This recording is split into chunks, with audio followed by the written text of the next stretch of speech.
Olá pessoal, tudo bem com vocês? Aqui é a Joelma Bianco e esse é o canal História e Cultura de Orleans. Neste dia 20 de março de 2025, estou aqui no Museu ao Ar Livre de Orleans, Santa Catarina, juntamente com meu amigo Antônio Antônio Benedetti. José Antônio Benedetti. Ele que também trabalhou muito aqui neste museu, e também o seu saudoso pai, né, São José? Isso, Altino Benedetti. Até eu comecei com 15 anos a trabalhar com ele e no primeiro ano que eu trabalhei, era só uma experiência, então eu nem salário eu tinha.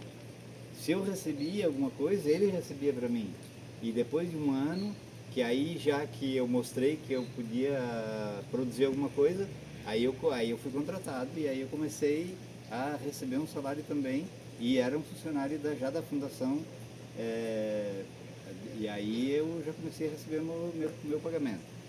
E para começar, eu até gostaria de mostrar a homenagem que foi feita para o pai quando eu estava me formando em museologia. O reitor da universidade me convidou para fazer uma homenagem para o pai. Dizer assim, tu escolhe o tema e eu quero fazer uma homenagem em pedra e colocar na frente do centro de vivência. E aí eu sabia que quando ele fazia o projeto das construções, ele sempre desenhava numa tabuinha de comprensado, ou uma tabuinha mesmo de madeira maciça. Ele fazia o projeto e aí o Padre João olhava e aí ele dizia, pode ser assim ou não pode. Aí, claro que depois se fazia uma avaliação. Então, aí eu peguei aquela tábua do projeto do pai e aí a gente reproduziu e foi colocado nessa homenagem que está aqui na frente, que eu gostaria de te mostrar agora, João. O Antônio, falasse o nome Padre João, ele está homenageado, já saudoso aqui nessa placa, né? Ele que foi um dos fundadores, né, que... Na verdade, ele foi o fundador do Museu Pois Livre. é, Tudo ele, começou, né, a partir dele. E aí, Uhum. claro, aí também foi feita uma homenagem para ele, uma estátua, né, para ele, e aí está ele aqui. Uhum. É muito importante também não esquecer do Padre João, assim como o professor Celso de Oliveira Souza também, que foi uma pessoa muito importante na construção do museu, e a Unibave, a FEBAV, tudo e agora em diante que faz parte de todo o processo da construção do museu. Seu Antônio, em outra oportunidade, Valdemar e o Idemar e a Valdirene vai mostrar todo esse museu aqui, o espaço amplo, mas hoje você vai contar especificamente do trabalho seu e do seu pai aqui no museu, né? Tens muita história para contar. Pessoal, vocês estão vendo, ele tem muita história para contar. Antes de assistir esse vídeo, já convido a vocês, se não estão inscritos no canal, se inscrevam, ativem o sininho de notificações e curtem e compartilhem. Vamos lá então? Então vamos lá, vamos ver, a começar pela homenagem. Vamos lá. Aqui foi feita a homenagem, né? Uhum.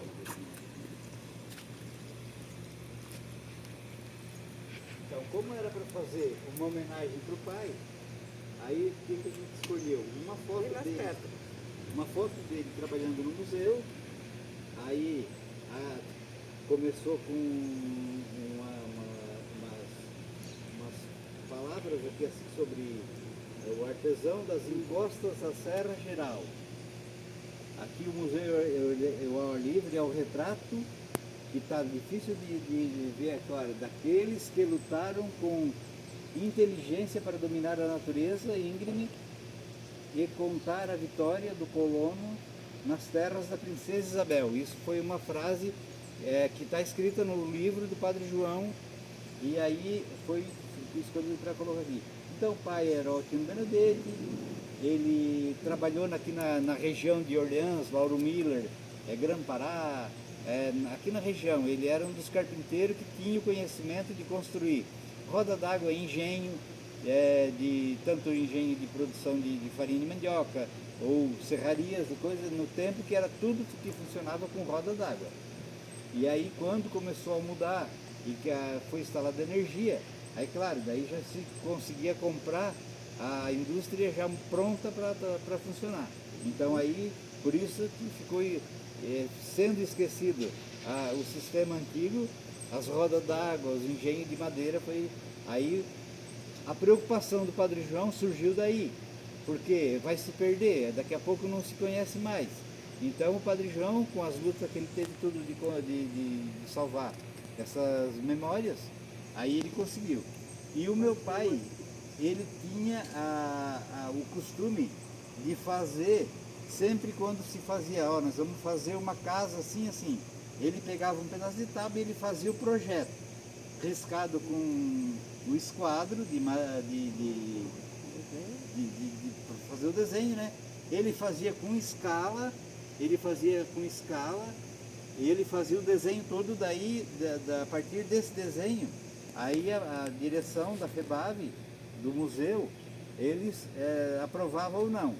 E ele sempre assinava também, aqui embaixo tem a assinatura dele, e tem uma frase que ele gostava sempre de falar quando ele dava as entrevistas ao pessoal da Promemória, que que ele sempre falava que aquele que faz o que gosta não está preocupado com o horário do trabalho. O trabalho sempre será a coisa mais importante, jamais o tempo. Então, quer dizer, quando a gente trabalha com o que gosta, a gente se diverte com o trabalho. E o tempo não significa muita coisa. Às vezes a gente gostaria que o tempo durasse, que o dia durasse mais, para render mais o serviço do que a gente faz. E aqui tem uma dedicatória também, ó. O seu Otino foi um dos grandes trabalhadores pelo sucesso da FEBAV. E foi uma homenagem do professor Celso de Oliveira Souza, que era o presidente da Fundação Educacional Barriga Verde na época. Orleans, julho de 2010. A homenagem. Então, com certeza, foi uma grande homenagem aqui, porque o teu pai deixou a sua história, né? Sim, contribuiu muito para a história aqui do nosso museu, eu não diria né? Só no museu, mas aqui na região de Orleans, Lauro Miller, aqui da região da Encosta da Serra, como está escrito aqui na placa. Ele fez muitas obras por aí.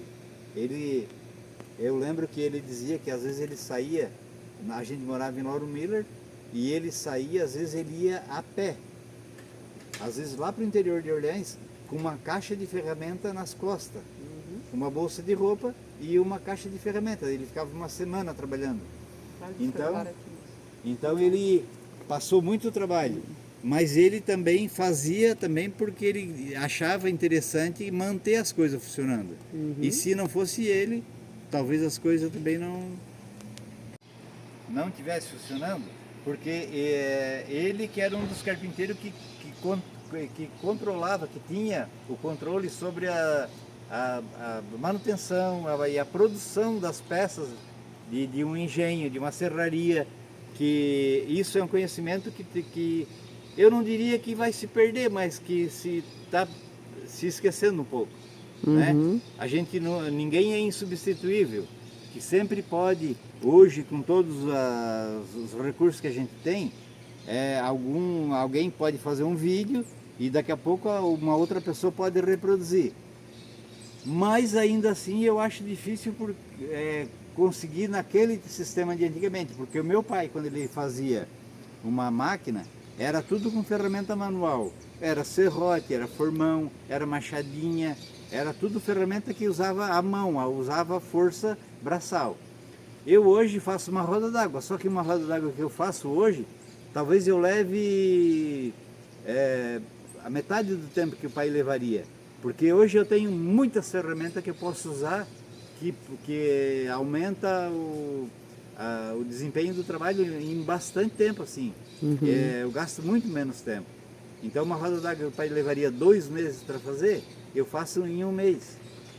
Porque tem muitos recursos hoje que a gente pode usar. E você lembra que data foi que teu pai faleceu? A data, agora, eu não estou lembrando bem certinho a data dele, mas eu me lembro muito bem que o meu filho fez 10 anos. O meu filho está com 36, então faz 26 anos. 26 anos que ele já é falecido? Ele é falecido. E ele faleceu com quantos anos? Ele faleceu com 74 anos. E ele estava ainda na ativa do trabalho com essa idade? Não, ele já tinha parado porque ele estava com os probleminhas de saúde, ele tinha problema de coração, e aí ele parou para cuidar um pouquinho mais da saúde. Uhum. Só que ele também, quando era novo, ele fumou 45 anos. Quando eu cresci e não peguei vício do cigarro, e o meu irmão também não pegou o vício do cigarro, ele falou, eu acho que eu estou errado, eu vou parar. Olha só. Só que aí o médico falou, ele parou tarde, porque ele fumou 45 anos. E aí ele já tinha pulmão comprometido, já tinha um monte de coisa. E resgatando melhor a história do seu pai, quem era a esposa dele, a sua mãe? A minha mãe era Nair Leal Benedetti, né?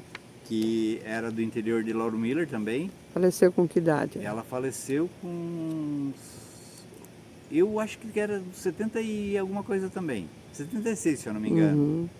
Ele já faleceu uns 10 anos depois que ele, eu não lembro bem direito, mas é mais ou menos isso. E quantos irmãos tu tem? A minha família é até legal de a gente falar, porque eu tive 8 irmãs mulher. Primeiro veio as 8 irmãs mulher, depois que veio eu. Depois veio mais uma irmã menina, para depois vir meu irmão mais novo. Então, 8 Maria, depois, aí que é tudo Maria, que tem um com segundo dois nome, nomes. mas era tudo Maria. E aí, quando eu nasci, aí a outra menina que nasceu não colocaram mais Maria. Colocaram o nome dela Regina, Regina Aparecida.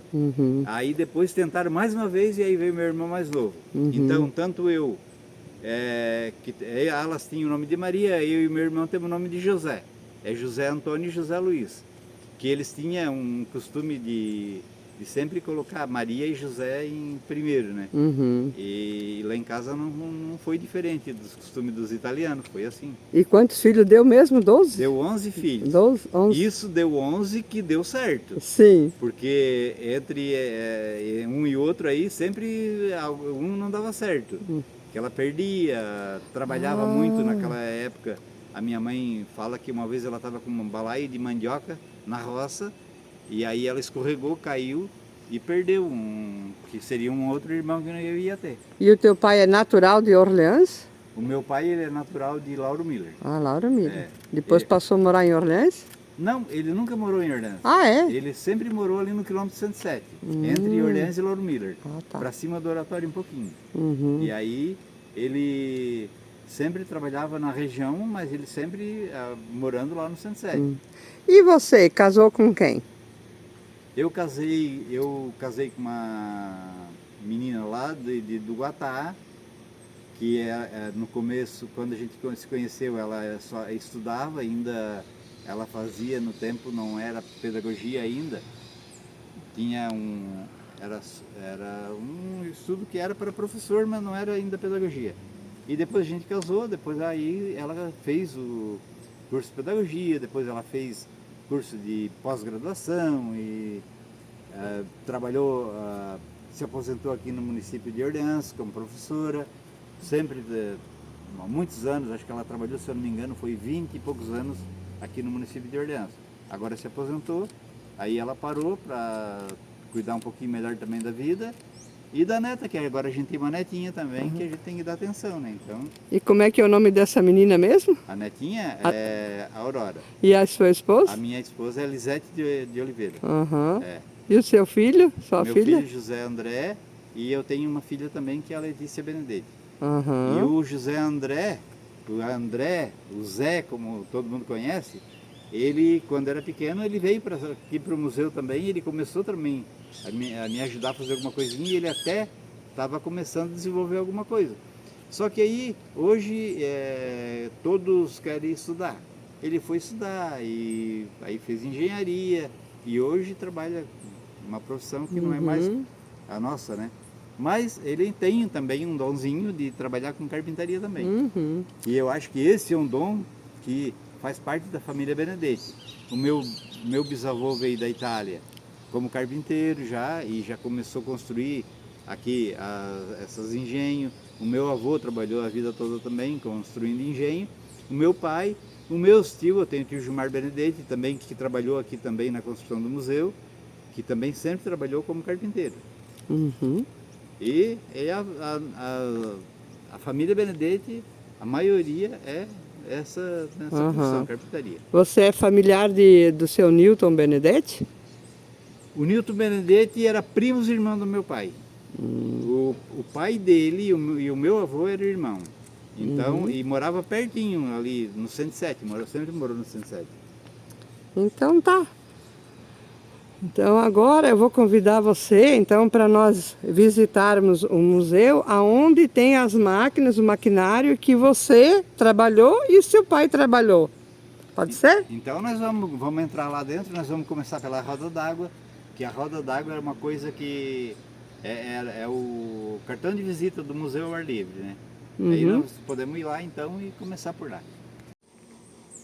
Então, João, agora eu gostaria de convidar para nós ir lá embaixo, para nós olhar as coisas que nós construímos, que eu ajudei o meu pai a começar. Quando a gente chegou aqui, né, nessa região aqui, nesse local, isso aqui era um pasto e era banhado, não tinha, o gado andava e a pata afundava, que era tudo um lodo. Aí a gente, quando chegou, a gente começou a drenar e fazer essa represa onde iria acumular água para depois essa água tocar as rodas d'água. Vamos lá embaixo então ver as rodas d'água? Vamos lá. Olhando daqui, Jorma, tem ali já o monjolo, que era aproveitado uma nascente que fosse, por mínima que fosse, mas que tivesse um pouquinho d'água, já se fazia o monjolo. Porque o monjolo era colocado o arroz, de manhã cedo a mulher colocava o arroz pilar, e aí ia trabalhar até meio-dia. Quando chegava perto do meio-dia, já pegava o arroz pilado e levava para cozinhar. Então era peneirado só, tirado a casquinha e já aproveitava o arroz. E era um trabalho que não precisava ficar socando num pilão que tivesse que socar e usar a força braçal da mulher.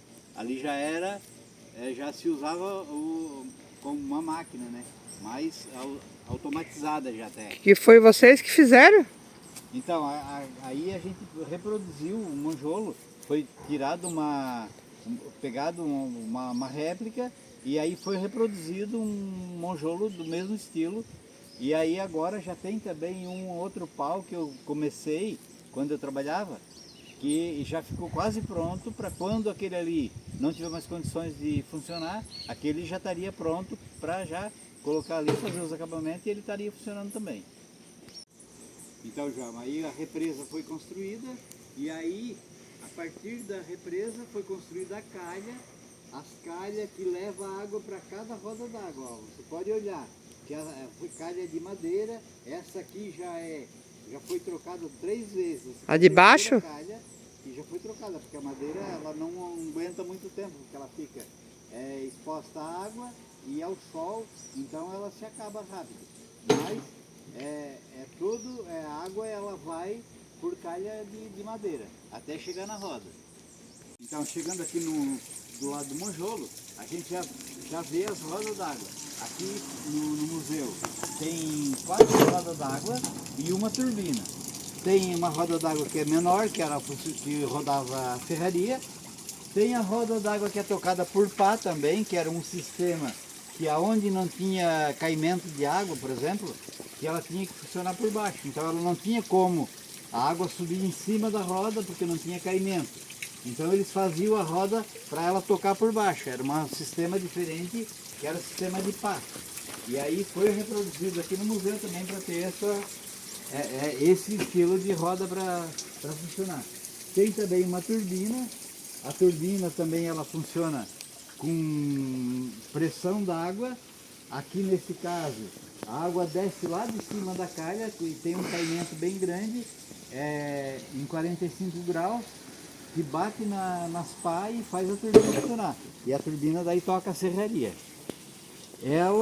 O ideal para funcionar a serraria seria uma roda d'água grande, para ter mais força e velocidade. Mas também, como a gente tinha que mostrar o sistema de turbina, aí a turbina foi o lugar mais ideal para a gente colocar, foi na serraria. E aí aqui tem a ferraria, que funciona com uma roda d'água, né? Aqui tem uma roda d'água parada agora aqui. Essa aqui é a roda a máquina já falando.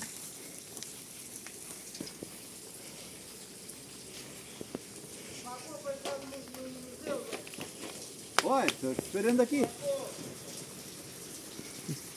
E aí aqui tem as rodas d'água maior, né? Aqui, ó, essa roda aqui tem 4,80 metros de altura, essa aqui tem 4 metros de altura.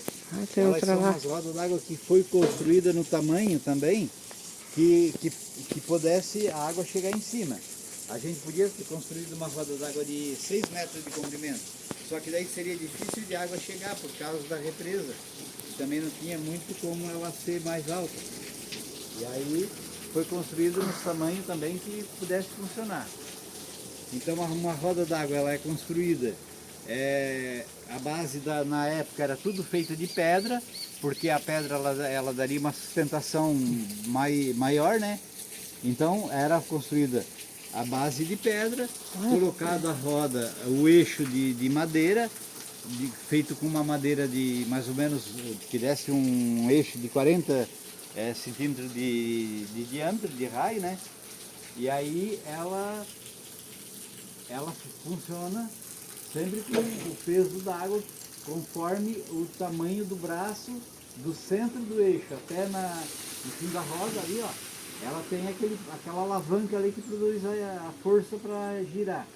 Então uma roda d'água ela tem muita força.